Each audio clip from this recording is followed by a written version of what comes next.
So today I'm once again going to be answering this question just because this question has been asked by a lot of you over and over again, and I can understand. I actually made a kind of similar video to this from the past, but I know that I'm getting new subscribers, so I'm going to answer this question again. The most common question I usually get is how to get thick ends, or how to get thick ends like you, how do I retain my length, how do I deal with breakage and persistent split ends. Okay, so first of all, regarding my ends and how I get my ends thick, I trim my ends regularly. Also, number two is because of my hairstyle. Now, I actually just have a one length hair and I have a blunt cut on my ends, so that's why they look thick. So my hairstyle is probably one of the reasons why my hair or my ends looks like this. So if your hairstyle is just like my sister's hair is layered and she has a V-shaped cut at the back, your ends are going to be most likely thin. Just because if you have those hairstyles, your hairdresser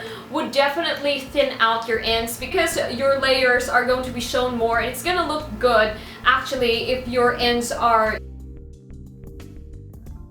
versus a blunt layers of hair. That would look really, really weird if you have layered hair and if your layers are blunt and not really thinned out like that. So if you have that hairstyle, of course your ends are going to look really thin. And also I think that having thin ends, you know, especially when you have layers, it doesn't necessarily look bad at all. I feel like if you just have healthy ends just in general, even though if they're thin and wispy because of your particular hairstyle, I honestly think that it still looks good. And also having a one length hair and a blunt cut, just a straight cut hair, is definitely going to make your hair up here thick. Okay, now when it comes to dealing with breakage and retaining the length of your hair and with persistent split ends, what I usually do, as I've said, probably some of you, if you've watched me for such a long time, you would definitely know that I would advise you to try out doing the Baggy Method. Ever since I did the Baggy Method, I really noticed that the bottom parts of my hair has become stronger, and also I get less split ends and my hair does not break easily just because my hair is not prone to tangles, because my hair was properly moisturized. So in return, I retain my length because my hair does not break easily. So that's exactly why I really like the Baggy Method. Now, I know with the Baggy Method, you're supposed to, of course,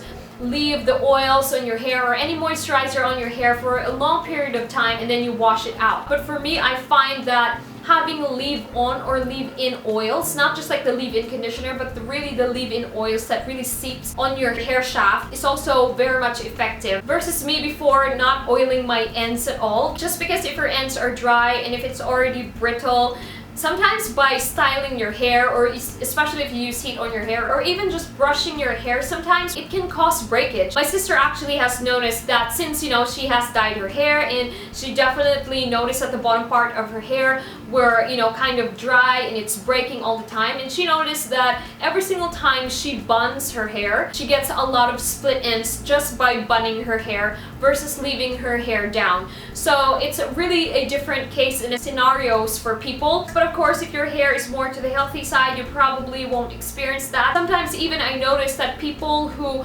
ponytails their hair a lot, they actually notice that their hairs are breaking, especially if you're using the wrong hair ties. Those hair ties that are bad for your hair, it can actually contribute to breakage and split ends. So also it's very important to know what your hair really needs at the moment. So I feel like balancing out the proteins and the moisture on your hair would be really good, because it's also said that too much moisture can lead to hair breakage. But I guess to some of you who are complaining that your hair is dry and brittle, then of course moisturizing your hair is definitely going to help you in that case. And also, you guys, try using combs that are like wide tooth combs, and also use detangling combs or detangling brush, because those would be very beneficial for your hair. And if you really are the type of person that you need to brush or to comb your hair while your hair is wet, you can use those wet brushes just to avoid breakage. And also your hair towels, I really do suggest that you get the hair towels. I actually have a hair towel here that was really made for the hair, just because it's going to prevent your hair from damage, especially if your hair is already dry.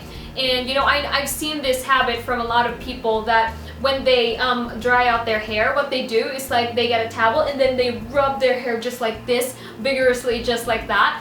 And sometimes if your ends are very, very fine and thin and almost breaking, when you keep on rubbing your hair like this, especially your ends like that, you might end up actually breaking your hair. I actually have experienced this before when I used to dye my hair a lot, and also I was using heat on my hair. My ends were really fried. So during that time, my hair is extremely fragile. So when I was drying my hair, when I was doing this, I actually saw hair on my towel. Not like the hair like really out from my roots, because the hair is not long. It was just probably like this much. So I knew that those like breakage are probably on my ends or like on the mid part of my hair before. So that's it, you guys. If you really want to retain your length, if you want to avoid breakage, and if you want to prevent those persistent split ends, I really do suggest that you all try out the Baggy Method. I know I sound like a broken record when I say Baggy Method. I always like recommend Baggy Method all the time. But yeah, try it out. If you want more details about the Baggy Method, once again, I'm linking that in the description box